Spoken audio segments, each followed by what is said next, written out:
What's up, guys? Welcome back to the Cromey Show. So today what we have for you guys is 5 motivational tips. So again, it's our top 5s. I'm going to try and do one of these almost every week.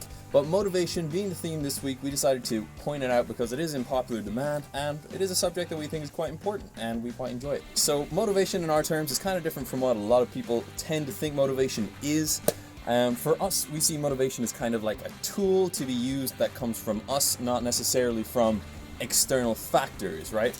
But there are external factors that you can kind of extract this energy and extract this kind of motivation from, but it shouldn't be your main thing because relying on those is going to let you down time and time again.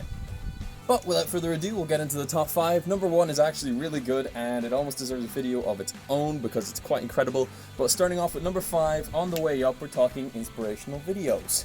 So, as you can see here, inspirational videos are used by quite a lot of people. It's kind of common knowledge. But I didn't think to actually really use these like a tool until probably just over a year ago, or maybe just even under a year ago. These videos kind of seem ridiculous, okay? And it's not going to work if you do think it's ridiculous because you're just going to pull yourself back. But if you kind of give into that a little bit, you can use these very small kind of bursts of energy and bursts of inspiration that you get from these videos just to give you that bit of a start and to get you actually making that decision to go to the gym or go for that run or do those push-ups or do something that you want to do. So essentially what these are is you kind of have to put yourself into an elusive state. You're going into an illusion very temporarily. That does wear off. But the hardest part about doing something is making the decision to do it. Okay, once you're in the gym, it's grand, everything's okay. Once you're doing that workout, no bother to you, but making that decision to actually get up off the couch and go to that workout, that's where this helps you. Number 4, this is one I use. I haven't really seen too many other people using it. I haven't seen it on any articles or forums or anything, but this one is one of the biggest ones for me, and it's do something, okay? So if you're putting something off, if you're sitting on the couch and you don't want to go to the gym, okay, there's a bit of a block there. So bargain with yourself. There's some part of your mind that says I don't want to go, and there's a part of your mind that says I do want to go. You have to bargain with that part of the mind that says I don't want to go. And by doing this, I mean, okay, we won't go to the gym.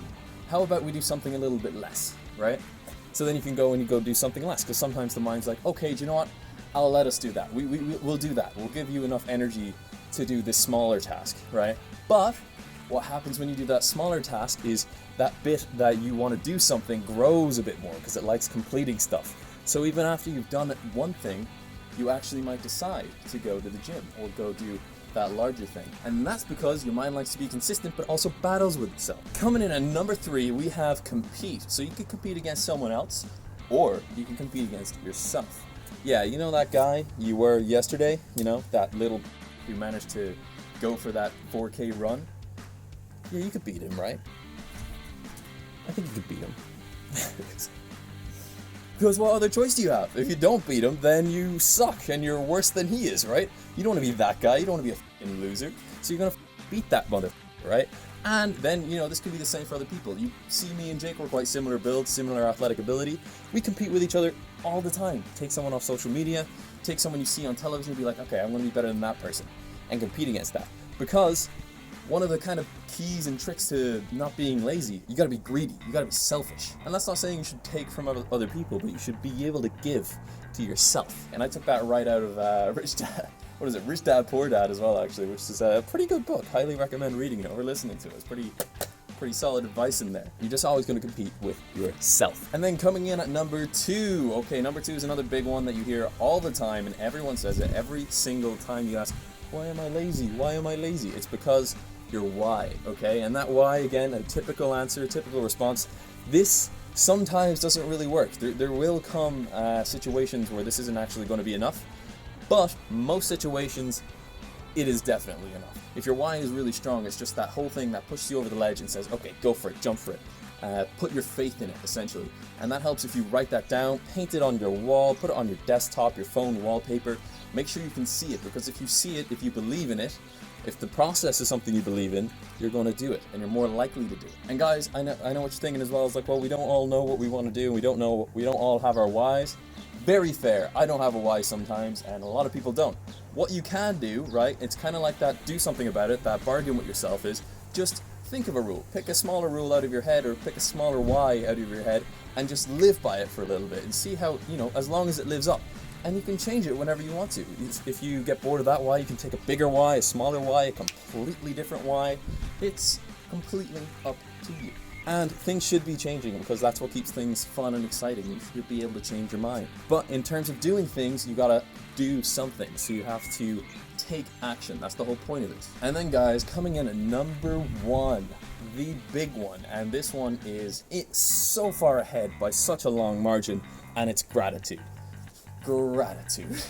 So gratitude essentially is, if you're truly grateful and you're truly appreciating what you have, you know the feeling that gives you. Life can be so and you can find a way to be grateful. I'm going to take a reference from the Gulag Archipelago. It's a testament because it shows you can be grateful in any situation, and when you are grateful, it can fucking light you up.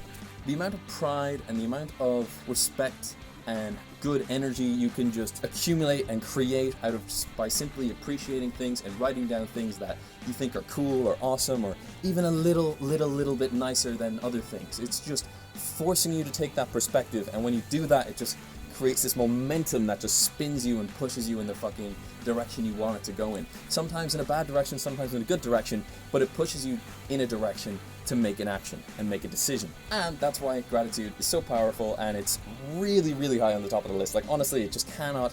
And here's some ways actually you can start being a bit more gracious if you want to be. Something I do, I'm going to put it up on the screen right now. Every single day, I write down 5 things that I think are awesome. I think 5 awesome things.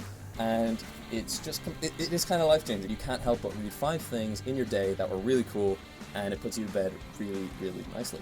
So you can see all those there. I put them all on my whiteboard. There's about, I think I've hit 100 reasons or 125 reasons or something like that, which is pretty cool. I started doing it about a month ago, I think. And yeah, it's really awesome. Like again, it's really fun. It makes this whole quarantine thing a lot easier as well. So I just really highly recommend you guys get a gratitude diary where you just put 5 things down every single day. And actually, what I would love, send me your 5 things every time you do it, because honestly, I'd love to see that as well. If I got people starting gratitude boards, that's really cool. So do that. And guys, with that, I've been Luke. Thank you so much for watching the Cromey Zone today. If you have any other questions or anything else you want to know or anything you want to see us talk about, just let us know in the comments below, or you can DM us over on Instagram or any of those places as well. Guys, we'd really appreciate it if you hit that subscribe button as well, because we want to freshen up that algorithm. Lastly, guys, motivation is not the key to everything. If you want to look back at the video we put up yesterday, that is basically what goes behind hitting long-term goals. You guys have to have a system in place that you adhere to, regardless if you're motivated or have the energy or not, because it's just a simple number and there's nothing you can do about it. You just hit it. I'll link that right here. There's a card up there. Boom, I'll put it at the end of the video as well. Guys, as always, stay fit, stay happy, stay healthy.